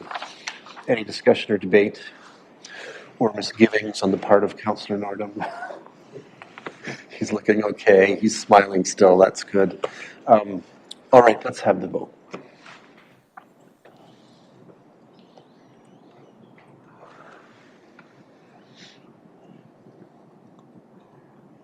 And that is carried. Thank you very much on that one. And again, congratulations, Mr. Cardiff, on your appointment and on your first presentation to Council.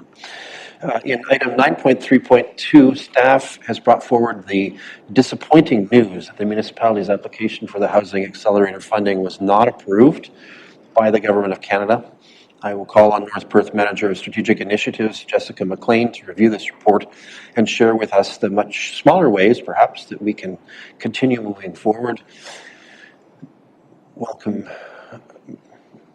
Welcome. Thank you, Mayor Kiesenberg and Council. As the Mayor highlighted, the purpose of this report is to provide Council with an update on our submission to the Federal Housing Accelerator Fund.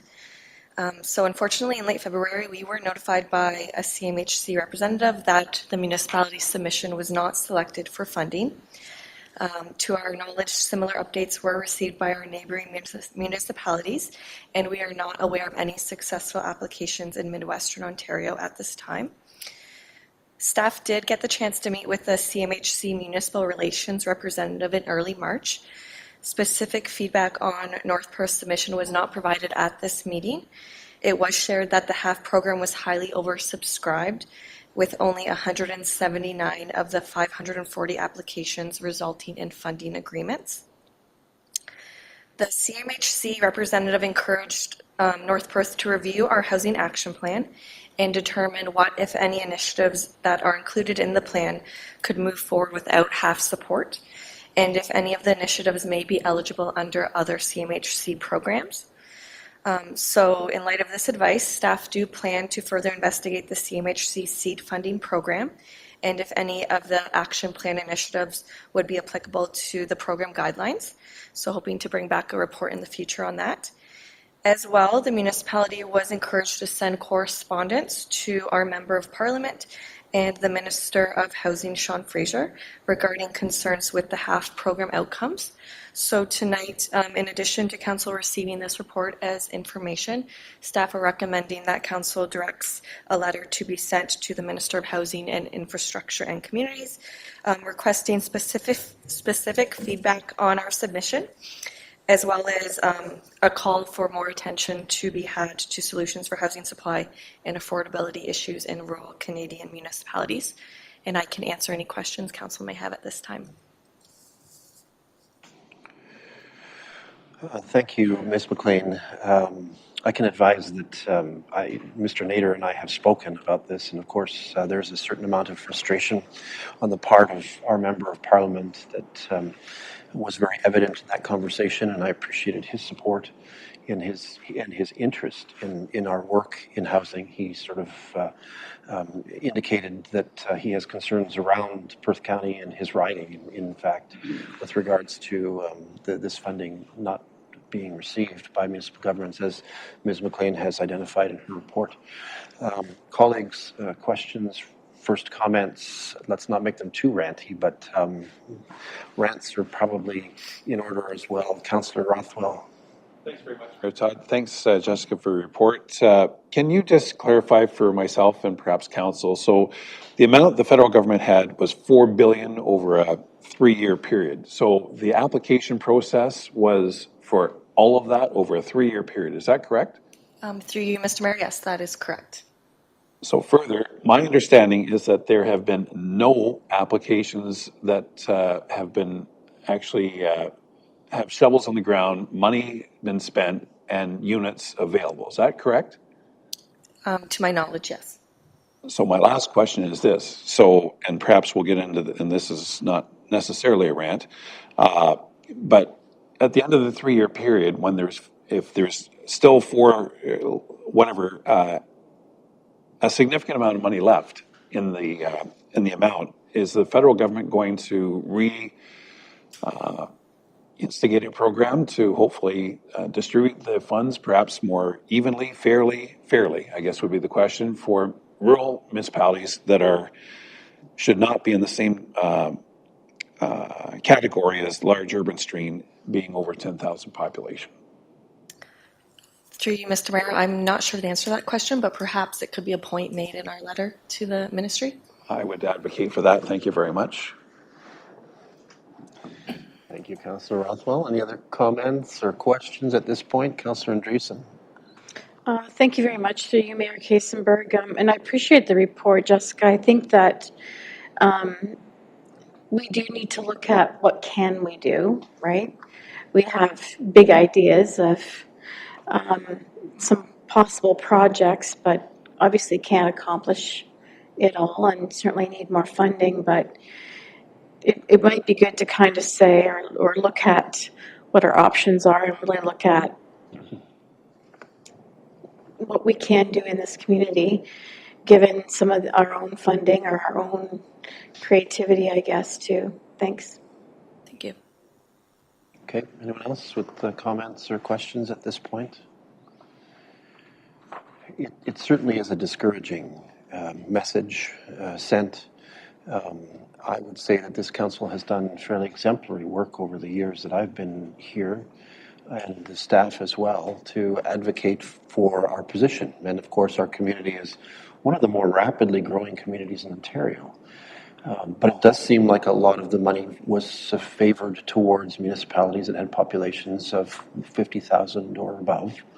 And that fits with sort of the strong mayor powers that Mr. Ford's government had created in Ontario to try to drive a housing agenda. So it's interesting. I do share one interesting point that I picked up from a web conference that Minister Fraser was a panel member on.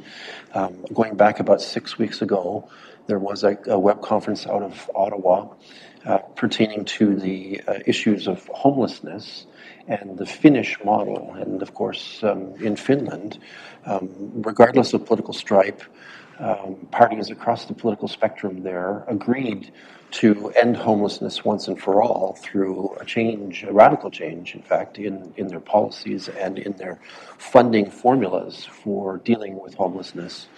And at that symposium, that workshop, whatever we want to call it, Minister Fraser made it very plain.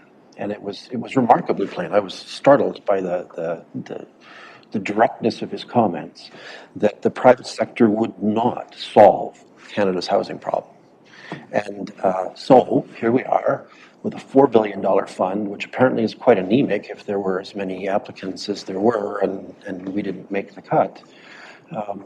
There's a significant gap still in funding available in the system, in a priority which the federal government itself, through its minister, is saying will not be solved by the private sector. So I think they have some explaining to do. And I think that our letter to that end, a letter to that end, should ask them to explain themselves on that score. And, certainly to Councillor Rothwell's earlier point, rural Canadian municipalities seem to have been left out of the federal government's strategy. And I and you, I know we've talked about this ad nauseum at council, generally share the belief that we want in. We want to do our part. We just need to see the dollars come our way. All right. Anyone else with comments wanting to follow up on my rant? Councillor Rothwell. Thanks very much, Mayor Todd. Just my last comment is that, frankly, the federal and provincial governments should not be alarmed or concerned about the fact that this is something new. The province and the federal government have bowed out of funding for housing decades ago. And yes, the coffers started filling back up and were spent on other programs. Meanwhile, housing was not an initiative that got the priority of the federal and provincial governments. So lo and behold, here we have this problem before us. It's been decades in the making, and it will take decades to fix. I agree with the mayor and the federal minister's comments that the private sector alone will not fix this issue. We need everyone working together, and not just a program where every municipality is going to put in an application for funding with the hope that we're going to get some money to help us out. That will not be enough. And frankly, our staff time is much more valuable solving issues and challenges that we have here, as opposed to buying a lottery ticket to thinking that somehow we're going to get some federal government money to help us on the municipal level here in rural Ontario to address our issues and concerns. We do not need a lottery ticket, or maybe we do. We may have that much better chance, frankly, but we need the assistance of every level of government to make this work. And yes, we need to do the things that we need to do, streamline our processes. We've done, we'll do it again, I'm sure. And pre-zoning and inclusionary zoning, this is something that we've done for a long time here in North Perth. So the issue is that we need additional support and help, and it's not by making applications and coming away empty-handed regularly. We need, and it's not the luck of the draw on these applications, and you cannot, in my view, put rural municipalities in the same boat as large urban municipalities that, yes, they have great needs, and I'm not saying that they don't, but you better make the pot either A, bigger or more fair in terms of who we're playing against and level the playing field. So that would be the suggestion, I think, in the staff that we've talked about this, that the federal government needs to look specifically at their program and what the availability is for small and rural municipalities. And I would argue that, in fact, the province of Ontario needs to get back in the game again. Thank you. Thank you, Councillor Rothwell. Maybe to Ms. McLean, have you seen anywhere a fully itemized list of every community in Canada that has received funding from this program? On the CMHC website, they do have like media releases for most of the announcements. We could pull together a list to the best of our ability. It may make sense to do so in terms of trying to have a look at which sizes of communities were affected, at least. I don't think that excessive effort should be spent there, but nevertheless, it could support or not support a point in this letter that is proposed for a distribution. All right, colleagues, any other comments? Anyone else want to join in on this one? Okay, we have a resolution as follows. The Council of the Municipality of North Perth receives a report Housing Accelerator Fund submission update dated March 18th, 2024 as information, and that the Council of the Municipality of North Perth sends a letter to Honourable Sean Fraser, Minister of Housing, Infrastructure and Communities, Government of Canada, I should probably say, requesting specific feedback on North Perth's submission to the Housing Accelerator Fund, as well as attention to and solutions for housing supply and affordability issues in rural Canadian municipalities. Call for mover, Councillor Rothwell, thank you. Seconded by Councillor Blazek, thank you. Any discussion or debate further? Seeing none, let's have that vote.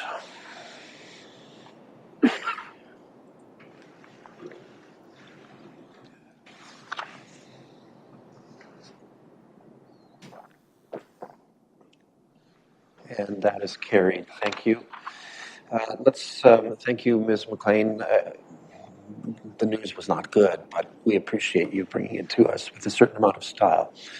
All right, let's have we do have one item from the Manager of Facilities tonight. For item 9.4.1, Council is asked to confirm a color choice for the roofing that will be applied to the historically designated Public Works Facility, also known as the PUC building, on Main Street West in Listowel. Jeff Newell, our Manager of Facilities, will take us on a color adventure. Mr. Newell, the floor is yours. Thank you very much, and good evening, Mayor Kaysenberg and members of Council. Yes, we're looking to do a color selection for the roof at the PUC. It's important for us to get the material ordered. Typically, this would be a decision that I would think would fall on the Historical Advisory Committee, but we don't have one of those, so that means that Council has a say in some of these historic matters. I certainly am not an exterior designer, so I took that palette and narrowed it down to 3. And some of the conversations we did have with staff as we looked at potentially doing the same color roofing that we see on the Carnegie Library. However, as much as that was an option to keep it or to be in keeping with that color code, the buildings look altogether different. One is a gray stone, the other one is red brick, so not quite sure that would be the look we're going for. The second option we looked at was similar to the aged cedar shake material that is on the current PUC roof. I'm sure at one time, well before any of us, it was cedar colored for a cedar shake roof, and over time it is aged, and is the closest option I could see on the palette was stone gray. And option 3 is dark gray or slate gray, so a little bit darker than what we currently have. Staff recommend that the slate gray color be used as it complements the color of the brick. That's my exterior design summary for you, and it's up to Council to select a color that would be most appropriate for that building. Thank you, Mr. Newell. As the owner of a home that's red brick, we have a stone gray slate roof on my home, and I think it looks just fine. So, colleagues, other comments, inputs? I'm seeing a lot of sort of gentle head nodding like, yes, this is fine. All right, so I think we have a resolution towards the staff recommendation as follows. The Council of the Municipality of North Perth selects option 3, slate gray, for the color of the replacement roof on the Listowel Public Works facility at 580 Main Street West in Listowel. Moved by Deputy Mayor Kellum, seconded by Councillor Nordham. Any discussion or debate? Let's have the vote.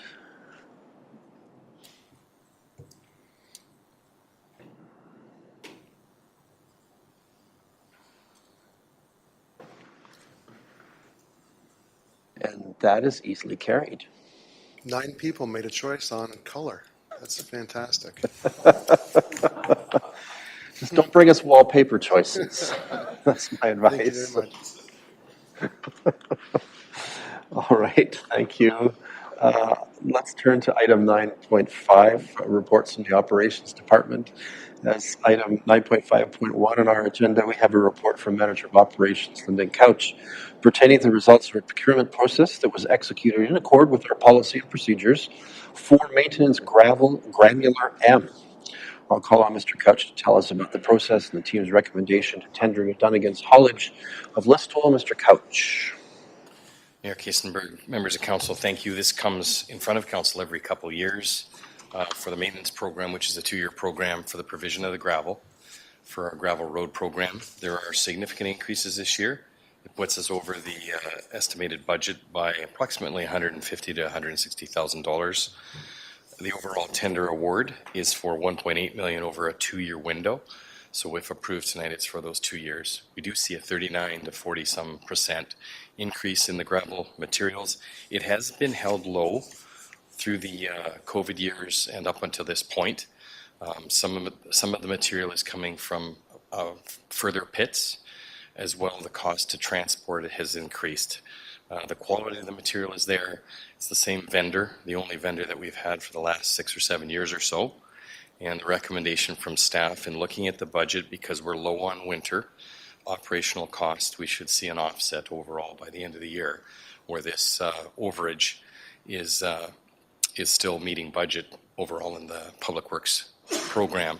The only thing I would add is that reducing the amount of gravel that we put on our gravel roads is another option, or increasing the cycle to every 3 years or 4 years. Some municipalities are experiencing or experimenting with that. We're not recommending to do that right now. This council actually increased gravel 4 or 5 years ago, and it made a significant difference and helped us to bring the roads to a better state. We'd like to continue with that volume of gravel.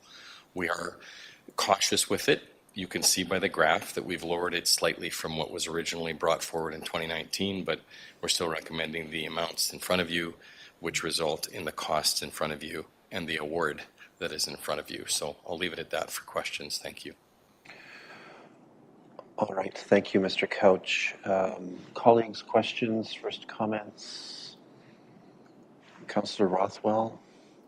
Thanks very much, Mayor Todd, and certainly my fellow councillors, whether you're in the urban area or whether you're in the rural area, one of the critical issues we hear about is our roads. And frankly, I think the idea of potentially reducing our amounts is a non-starter, at least from my perspective and the people I talk to.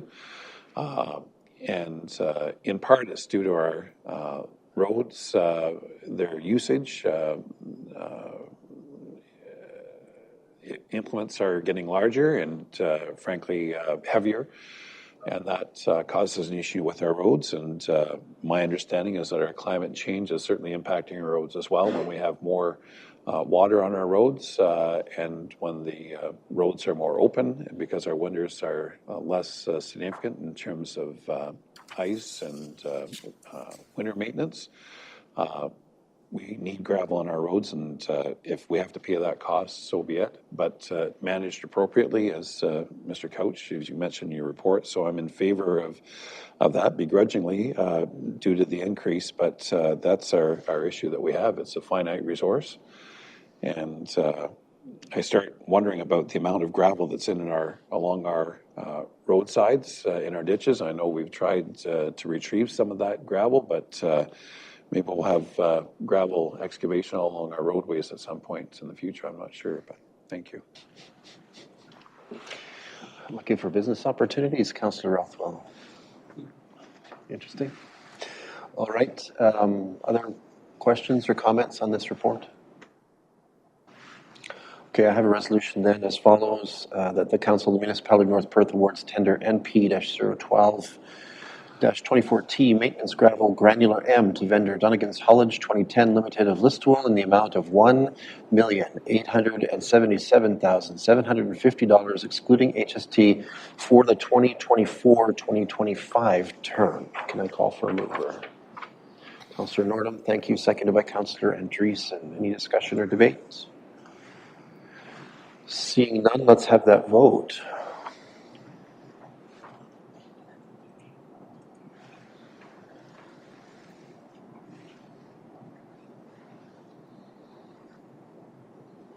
And that is carried.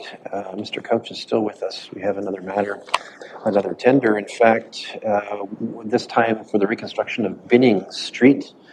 Mr. Couch, tell us about the process and the recommendation. Thank you. This is the good news report where we're probably $500,000 below budget in terms of the bid amounts. So the recommendation is to go with Moorfield Excavation, a company we're very familiar with that's been helping us with the Northeast Master Plan, to go ahead with that work. There are other tenders to open this year. York, Nelson, John, Rural Road components for Line 88 as well are yet ahead. So although we're under on this one, let's see how it all ends up after our fleet acquisitions also happen. But this one is straightforward, good company. Recommendation from the engineer is attached, and the recommendation is to go with Moorfield for that amount. Okay, thank you, Mr. Couch. Colleagues, questions or first comments on this one? I'm not seeing any, so let's consider the resolution that the Council of the Municipality of North Perth awards request for tender NP 00824T Binning Street Reconstruction to vendor Moorfield Excavating of Hairston, Ontario in the amount of $2,424,242.42 excluding HST. Lots of 4s and 2s in there. Maybe those are the lottery numbers that we need for the lottery proposal that you've been advocating there a little earlier. Can I call for a mover? Councillor Johnston, thank you, and Councillor Anstead will be our seconder. Any discussion or debate on this? Seeing none, let's have that vote.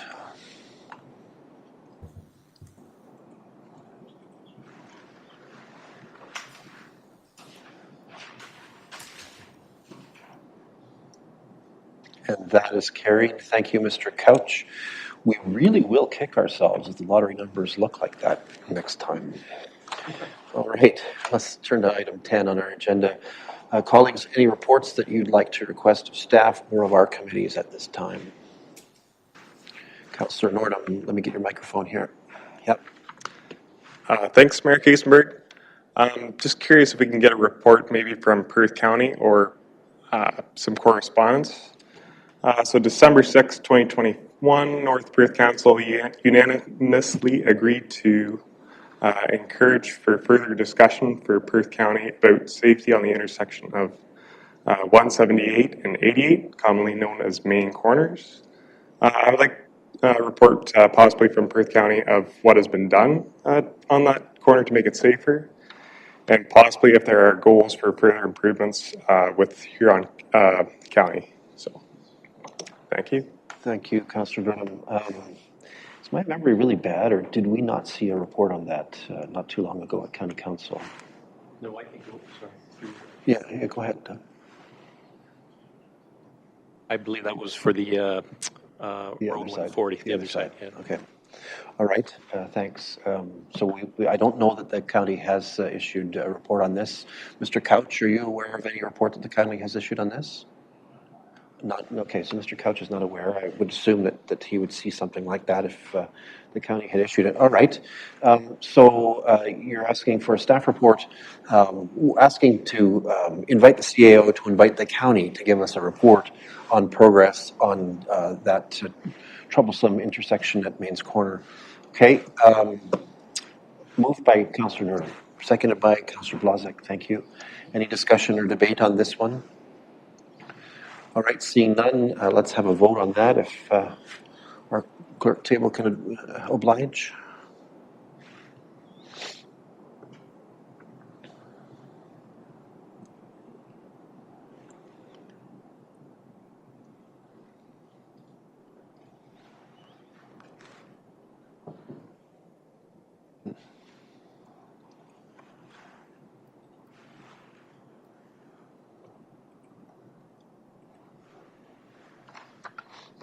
And that is carried. Thanks for drawing that to our attention. Anyone else with their report request tonight? Okay, not seeing that. So let's move on to item 11. We have not received additional items of correspondence beyond that which was shared in the consent agenda for council disposition. At this point, then, we turn our attention to bylaws that have been recommended to us. And tonight we have for our consideration a number of bylaws here. I thought we had 5. I'm seeing 4 on the resolution, but I could be counting wrong. Clerk Carter, anything? Just checking my assumptions here. So you should have 2 for a third reading only. They might be on the same line of the resolution. Okay, got it. I see it now. Got it. Thank you. Okay, so I have a resolution for bylaws, but before we turn our attention to same, does anyone wish to extract any of these for further discussion? Councillor Rothwell?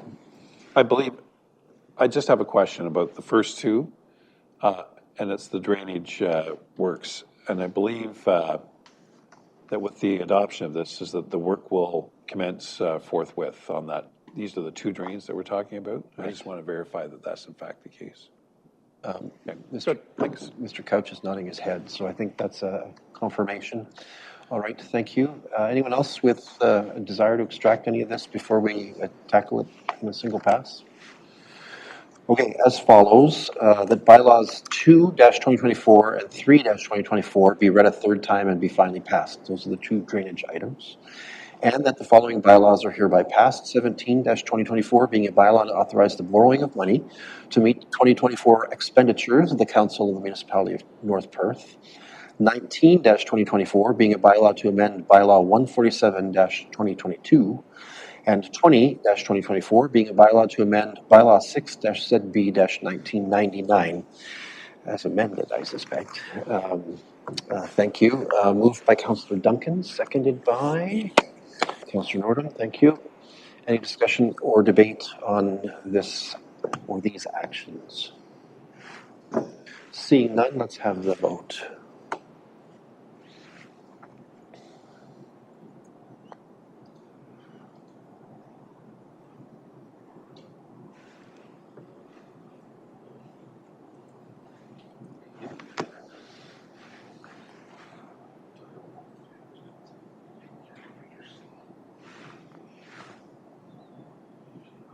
And we have 9 votes accounted for, so that is carried. Thank you. Let's turn our attention then, and if we can invite Councillor Andreessen back into the room. Let's see where we are here. All right, so we're at item 13 on the agenda. As item 13.1, do any councillors wish leave to give notice of motion this evening? Not seeing anything. That moves us on to item 14 on our agenda. For item 14, are there any announcements that would be of benefit to our community or that reflect well on North Perth at this time? Councillor Andreessen. Thank you. Through you, Mayor Kasenberg, I just want to congratulate our local Kinsmen and Connect clubs for a very successful Paddy Fest. I helped with a number of events and participated in a few, and it was great to see the community out having a good time and doing that safely. So congratulations. Indeed, I think we all, it touched most of us, I think. I certainly bumped into Councillor Anstedt there and Councillor Blazek there, so a very good event. Thank you very much, and I add my voice to that. Anyone else with announcements that would be of benefit to the community? All right, that brings us to agenda item number 15. We do not have a closed session meeting planned, which means that we have, for item 16 on our agenda, nothing to report back to the community. Council has a mandated good practice acts near the end of its meeting agenda to confirm all of its actions and business of its meeting through what is called the confirmatory bylaw. Poor Councillor Andreessen has to get up again. For item 17.1, I have the draft of a confirmatory bylaw number 21-2024, which reads as follows: that bylaw 21-2024 being a bylaw to confirm generally previous actions of the Council of the Municipality of North Perth is hereby passed. Can I call for a mover? Councillor Johnston, thank you. Seconded by Councillor Anstedt. Any discussion or debate on this one? Seeing none, let's have that vote.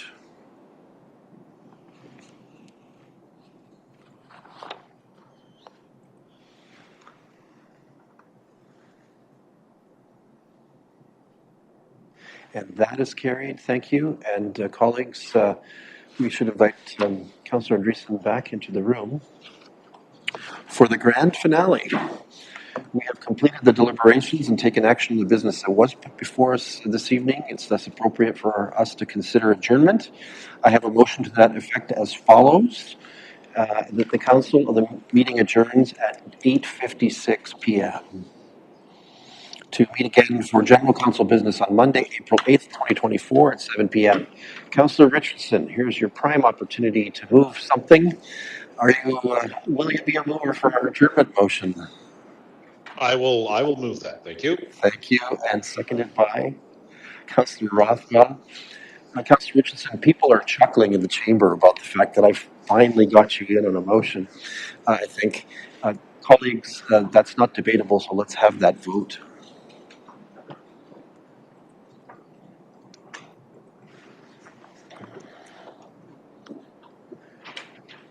And that is carried. Colleagues, our meeting, the next meeting of this council is Monday, April 8th, 2024. Until that time, this council is adjourned.